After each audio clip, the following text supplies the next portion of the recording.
श्रीनगर में G20 tourism working group की बैठक आज से शुरू होगी और इस बैठक में 25 देशों के 60 प्रतिनिधियों समेत कुल 150 प्रतिनिधि हिस्सा लेंगे। इस बैठक में सुरक्षा के लिए चाक चौबंद प्रबंध किए गए हैं। चीन ने बैठक में शामिल होने से इनकार किया, वहीं तुर्की और सऊदी अरब ने भी अब तक रजिस्ट्रेशन नहीं करवाया है। वहीं अमेरिका, ब्रिटेन, सिंगापुर और UAE जैसे देशों ने इस बैठक के लिए गर्मजोशी दिखाई है। माना जा रहा है कि G20 tourism working group summit के बाद जम्मू कश्मीर में टूरिज्म के साथ साथ फिल्म टूरिज्म भी नई ऊंचाइयों तक पहुंचेगा।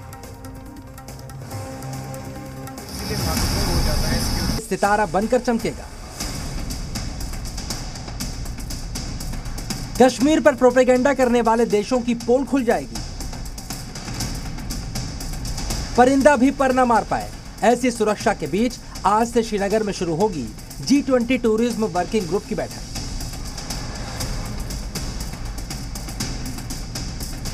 माना जा रहा है कश्मीर में G20 टूरिज्म वर्किंग ग्रुप की बैठक के बाद यहां पर देसी विदेशी पर्यटकों की संख्या जो लगातार बढ़ती ही जा रही है, वो पुराने सभी रिकॉर्ड तोड़ देगी और जम्मू कश्मीर भारत ही नहीं दुनिया का बड़ा टूरिज्म और फिल्म टूरिज्म डेस्टिनेशन बनने की तरफ आगे बढ़ जाएगा। अब आप समझिए कैसे पाकिस्तान और चीन जैसे देशों के सीने में नश्तर की तरह चुभ रही G20 टूरिज्म वर्किंग ग्रुप की बैठक जम्मू कश्मीर के लिए गेम चेंजर साबित होने वाली है।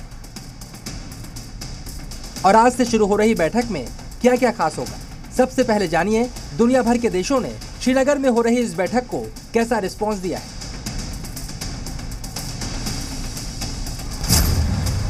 आज दोपहर 3 बजे से G20 टूरिज्म वर्किंग ग्रुप की बैठक शुरू होगी।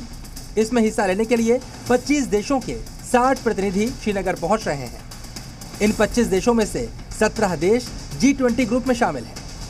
इस बैठक में हिस्सा लेने वाले कुल प्रतिनिधियों की बात करें तो देश विदेश के करीब 150 प्रतिनिधि इस बैठक में हिस्सा लेंगे। भारत में अब तक हुई G20 मीटिंग में प्रतिनिधियों के लिहाज से ये सबसे बड़ी संख्या है, लेकिन पाकिस्तान की प्रोपेगेंडा में साथ देने वाले चीन ने इस बैठक में शामिल होने से इनकार किया है। वहीं अब तक तुर्की और सऊदी अरब ने भी रजिस्ट्रेशन नहीं करवाया है। चीन को भारत ने कश्मीर पर उसके प्रोपेगेंडा पर मुंह तोड़ जवाब दे दिया है। वहीं तुर्की और सऊदी अरब की अब तक रजिस्ट्रेशन नहीं करवाने की खबर से भी इस मीटिंग को लेकर दुनिया के उत्साह पर कोई फर्क नहीं पड़ा है। सिंगापुर, US और UK जैसे देशों ने इस मीटिंग के लिए जो उत्साह दिखाया है वो चंद देशों के प्रोपेगेंडा को फेल कर देगा। अब तक के सबसे ज़्यादा डेलीगेट्स जो है शिरकत कर रहे हैं, जिसमें सबसे ज़्यादा सिंगापुर के, उसके बाद US और UK के डेलीगेट्स जो है जो यहाँ पर पहुँचेंगे। इसके अलावा नाइजीरिया और UAE जैसे OIC के सदस्य देशों के प्रतिनिधि भी भारत पहुंच रहे हैं।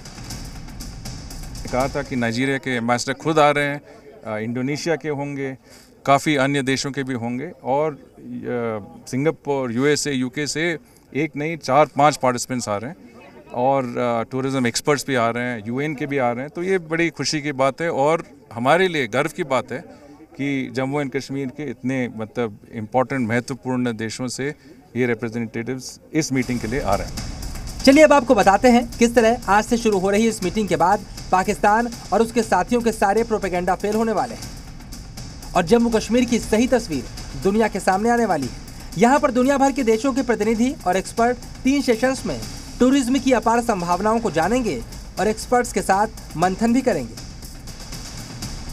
3 सेशन होंगे जिसमें फिल्म टूरिज्म है, इको टूरिज्म है और नॉर्मल टूरिज्म है, जिस पर यहाँ मंथन होगा। पहले दिन फिल्म टूरिज्म से जुड़े मामलों पर बैठक होगी। कैबिनेट मंत्री जितेंद्र सिंह और जी किशन रेड्डी भी इसमें शामिल होंगे। फिल्म अभिनेता रामचरण भी इस बैठक में हिस्सा लेंगे। यहाँ पर फिल्म टूरिज्म से जुड़ा एक पैनल डिस्कशन भी होगा। भारत समेत Spain, Singapore, Mauritius, Nigeria, south Africa और ब्राजील जैसे देशों के मेहमान भी इसमें शामिल होंगे। पॉलिसी जम्मू कश्मीर प्रशासन ने कुछ वर्ष पूर्व लाई थी और प्रशासन से जब मेरी चर्चा होती है तो उन्हें बहुत आशा है, क्योंकि पिछले कुछ महीनों में उन्होंने भारत के और खासकर हिंदी फिल्म के प्रसिद्ध अभिनेताओं को, प्रोडक्शन हाउसेस को जम्मू में फिर से देखा है कि वो आ रहे हैं और फिल्में यहाँ शूट हो रही हैं। तो उन्हें आशा है कि इस फिल्म नीति में और भी अगर सुधार होगा और भी अन्य देशों से अगर चर्चा होगी, राज्यों से चर्चा होगी, तो नीति में और सुधार करके निश्चित इस स्थिति में और गति मिलेगी। एक तरफ G20 टूरिज्म वर्किंग ग्रुप की बैठक से भारत जम्मू कश्मीर को दुनिया का टॉप टूरिज्म डेस्टिनेशन बनाने की तैयारी कर रहा है, वहीं दूसरी ओर पाकिस्तान और उसकी खुफिया एजेंसी ISI कश्मीर में बैठक के दौरान आतंकी हमलों की साजिश भी रच रहे हैं। एक तरफ यहां पर सुरक्षा के लिए जल, थल और आसमान में अभूतपूर्व सुरक्षा के इंतजाम किए गए हैं, दूसरी तरफ आतंकी साजिश रचने वालों की धरपकड़ भी जारी है।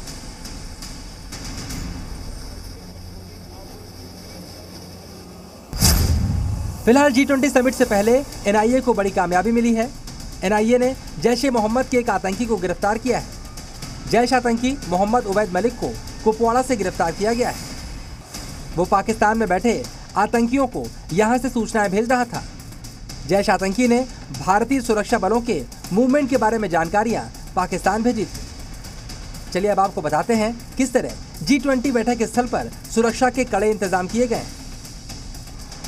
यहाँ पर SKICC को गार्ड करने के लिए सुरक्षा के कड़े प्रबंध किए गए हैं। मैं आपको बता दूं, इसके इर्द गिर्द जो 3 हिस्से हैं इस SKICC के, वहाँ पर डल झील पड़ता है जिसको मरीन कमांडोज फर्स्ट लेयर में गार्ड करेंगे। सेकंड लेयर में जो CRPF के क्विक एक्शन टीम है वो गार्ड करेगी। वहीं इस वेन्यू को NSG कमांडोज गार्ड करेंगे।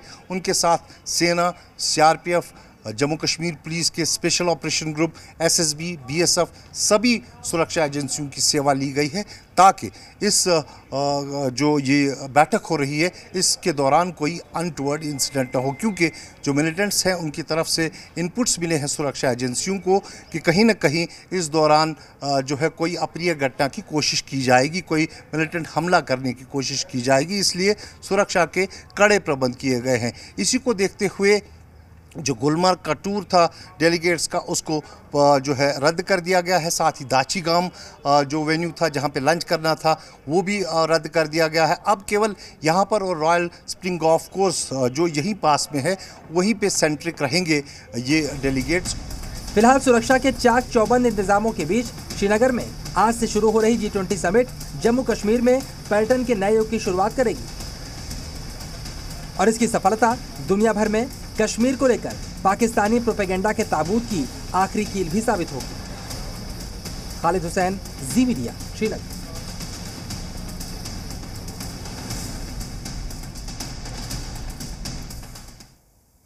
मुंगेर में ब्यूटी पार्लर में घुसकर दुल्हन